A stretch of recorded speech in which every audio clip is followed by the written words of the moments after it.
because of the distress I might cause to Imperials, finding themselves banged up in a coach with me for 16 hours a day. Not that they'd say anything, of course. The Robo pride themselves on their good manners, and besides, calling a milk face is conduct prejudicial, and can get you court-martialed.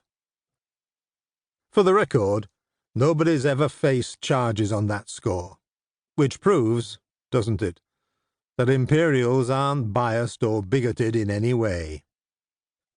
On the other hand, several dozen auxiliary officers have been tried and cashiered for calling an Imperial a blueskin.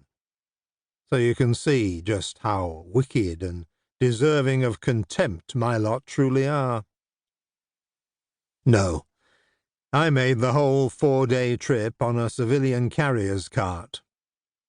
The military mail, running non-stop and changing horses at way stations every 20 miles, takes 5 days and a bit. But my cart was carrying fish. Marvellous incentive to get a move on. The cart rumbled up to the middle gate, and I hopped off and hobbled up to the sentry, who scowled at me, then saw the scrambled egg on my collar. For a split second I thought he was going to arrest me for impersonating an officer. Wouldn't be the first time. I walked past him, then jumped sideways to avoid being run down by a cart the size of a cathedral. That's classice. My pal the clerk's office was in Block 374, Row 42, Street 7. They've heard of sequential numbering in supply, but clearly aren't convinced that it'd work. So, Block 374 is wedged in between Blocks 217 and 434.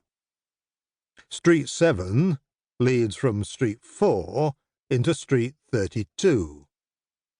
But it must be all right, because I can find my way about there, and I'm just a bridge builder. Nobody. He wasn't there. Sitting at his desk was a 6'6" Robo in a milk-white monk's habit. He was bald as an egg, and he looked at me as though I was something the dog had brought in. I mentioned my pal's name. He smiled. "Reassigned," he said. "Oh." "You never mentioned it." "It wasn't the sort of reassignment you'd want to talk about." He looked me up and down. I half expected him to roll back my upper lip so he could inspect me teeth. "Can I help you?" I gave him the big smile. "I need rope." "Sorry." He looked so happy. "No rope."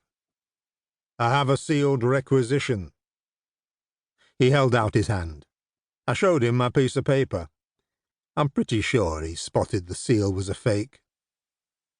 "Unfortunately, we have no rope at present," he said. "As soon as we get some—" I nodded. I didn't go to staff college, so I know squat about strategy and tactics, but I know when I've lost, and it's time to withdraw in good order. "Thank you," I said. "Sorry to have bothered you." "No bother." His smile said he hadn't finished with me yet. You can leave that with me." I was still holding the phony requisition with the highly illegal seal. "Thanks," I said. "But shouldn't I resubmit it through channels? I wouldn't want you thinking I was trying to jump the queue." "Oh, I think we can bend the rules once in a while." He held out his hand again. Damn, I thought. And then the enemy saved me. Which is the story of my life, curiously enough. I've had an amazing number of lucky breaks in my life, far more than my fair share, which is why, when I got the citizenship, I chose Felix as my proper name. Good fortune has smiled on me at practically every crucial turning point in my remarkable career. But the crazy thing is, the agency of my good fortune has always, invariably, been the enemy.